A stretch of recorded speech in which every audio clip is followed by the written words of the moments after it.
جی کس طریقے کا اسلامک سندیش ہے؟ اسلام کا یہی سندیش ہے جی کہ قبضہ کرو، جی ہندوؤں کو جینے کا مطلب ہی نہیں ہے۔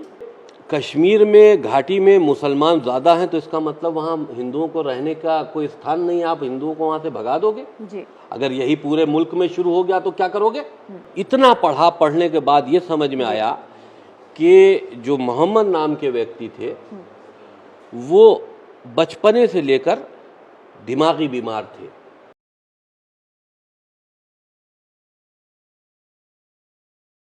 اعوذ باللہ من الشیطان اللعین الرجیم، بسم اللہ الرحمن الرحیم، نحمدہ و نصلی علی رسول کریم، السلام علیکم ورحمۃ اللہ وبرکاتہ۔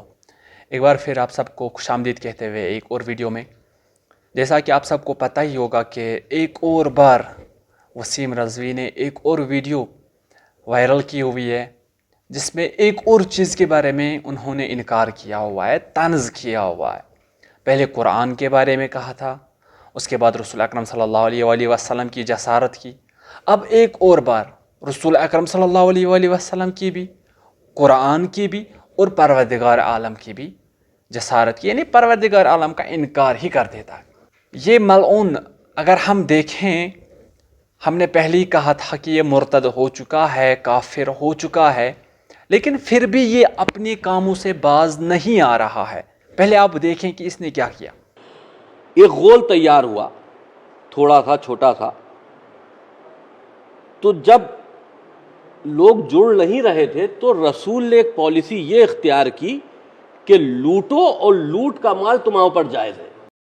یہ چیزوں کے بعد جب انسان کافر ہو گیا، کافر ہونے کے بعد مسلمانوں کے عقیدے کے خلاف، مسلمانوں کے پیغمبر اکرم صلی اللہ علیہ وآلہ وسلم جس کو کہا گیا ہے کہ تب تک کوئی بات نہیں کرتا ہے جب تک وحی نازل نہیں ہوتی ہے، اس کے بارے میں ایسے کلام کر رہا ہے جیسے ہم ایک شرابی کے بارے میں نہ کریں، جیسے کلام ہم ایک کسی جاہل، ان پڑھ، گوار اور کسی ایک ایسے ذلیل انسان کے بارے میں بھی ایسے الفاظ ہم ادا نہیں کر سکتے ہیں جیسے الفاظ والیعوذ باللہ رسول اکرم صلی اللہ علیہ وآلہ وسلم کے خلاف ادا کر رہے ہیں۔ تو اس حوالے سے اگر ہم دیکھیں کہ ہمارا وظیفہ کیا بن جاتا ہے، ہم نے کرنا کیا ہے، کیا ہم نے چپ کر کے بیٹھنا ہے؟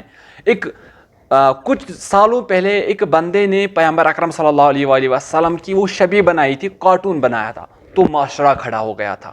کچھ ٹائم پہلے ایک بندے نے، کافر نے قرآن کے بارے میں کچھ کہا تھا، معاشرہ کھڑا ہو گیا تھا۔ کیا یہ سب کچھ اگر غیر مسلمان کرے تو اس کے لیے ہیں، اور اگر مسلمان کرے تو اس کے لیے چپ رہنا ہے؟ تو اگر غیر مسلمان کرے تو احتجاج کرنا ہے، اگر مسلمان کرے تو احتجاج نہیں کرنا ہے۔ غیر مسلمان نے کیوں کیا؟ کیونکہ اس کو پتہ نہیں تھا قرآن کے بارے میں، کیونکہ اس کو رسول اکرم صلی اللہ علیہ وآلہ وسلم کے بارے میں پتہ نہیں تھا۔ لیکن جس کو پتہ تھا، جو مسلمانوں میں پلا ہو، بڑا ہو، مسلمانوں کی کتابیں پڑھی ہو، مسلمان کا قرآن پڑھا ہو، اس میں بڑا ہو کر پھر ایسی باتیں کریں تو اس کے خلاف احتجاج بنتا ہے۔ واجب ہے اس بارے میں احتجاج کرنا، واجب ہے اس بارے میں کھڑا ہونا۔ کیا آپ کو حق نہیں بنتا ہے کہ اپنے رسول صلی اللہ علیہ وآلہ وسلم کے دفاع میں کھڑا ہو جائے؟ کیا آپ کو حق نہیں بنتا ہے کہ اپنے رسول صلی اللہ علیہ وآلہ وسلم کا دفاع کریں؟ اگر ایک مسلمان اتنا سب کچھ سننے کے بعد بھی چپ رہے تو یہ اس سے بڑا ظلم ہے رسول پر۔ جو ظلم اس نے کیا، رسول پر تہمتیں لگائی، رسول پر بہت سارے بہتان باندھے، اس سے بڑا ظلم یہ ہے کہ ہم رسول صلی اللہ علیہ وآلہ وسلم کے دفاع میں کھڑا نہیں ہو رہے ہیں۔ اس کے کہنے کے مطابق اسلام یہ ہے کہ ہم صرف مسلمان رہیں اور کسی کو زندہ رہنے کی اجازت نہ دیں۔ اس کے کہنے کے مطابق قرآن میں جو سب کچھ لکھا ہوا ہے وہ جھوٹ ہے۔ اس کے کہنے کے مطابق پیغمبر اکرم صلی اللہ علیہ وآلہ وسلم نے بہت سارے غلط کام کیے ہوئے ہیں، الیعوذ باللہ۔ اس کے کہنے کے مطابق خدا کچھ نہیں ہے، خدا نام ہی نہیں ہے، اس کو نام دیا ہے مسلمانوں نے۔ اس کے کہنے کے مطابق مسلمان یہ جو قوم ہے یہ یوں ہی پیدا ہو گئی ہے۔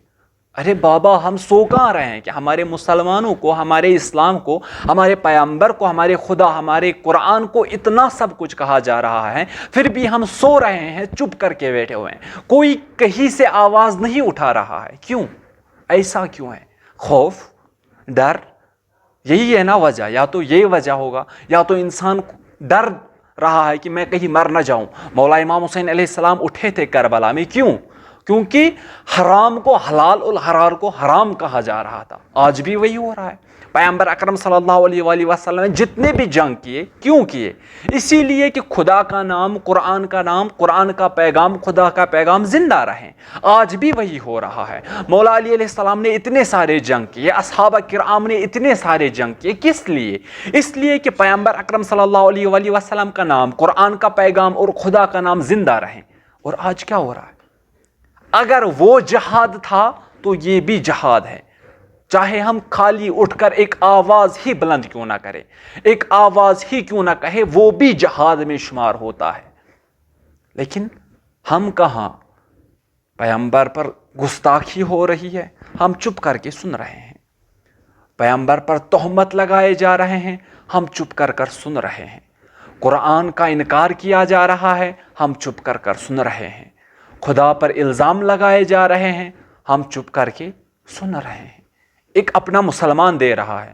شاید آپ کو یہ خیال نہیں ہے کہ غیر مسلمان یہ سوچے گا کہ مسلمان خود نہیں مان رہا ہے، لوگوں کو کیا دکھا رہے ہیں. لذا فکر کرنی ہے، جوانوں کو زندہ ہونا ہے. وہ جوان جو کل اس منحوس کی بات پر کھڑا ہو گیا تھا، آج بھی کھڑا ہونا ہے. وہ جوان جو کل قرآن کی بے حرمتی برداشت نہیں کر سکا، اس نے بھی آج کھڑا ہونا ہے. آج کھڑا نہیں ہوا تو یاد رکھنا، آج ایک اٹھا کل 10 اٹھیں گے.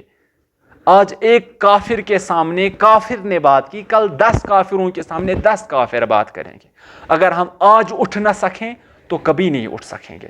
لذا دوستان سے گزارش کرتے ہیں کہ اپنی آواز بلند کریں، اٹھیں، اپنے دفاع میں اٹھیں، اپنا دفاع کریں، تاکہ مسلمانوں کا نام، پیغمبر اکرم صلی اللہ علیہ وآلہ وسلم کا نام جو ہے وہ ہمیشہ زندہ رہے. السلام علیکم ورحمۃ اللہ وبرکاتہ. خدا حافظ، فی امان اللہ، التماس الدعا. لعنت بر عنبر، لعنت بر ثانی، لعنت بر غلفر، ملعون جانی، بر ابو سفیان، بر آل مروان، بر زجر خولی، شمر و ساربان، بر ابن ملجم.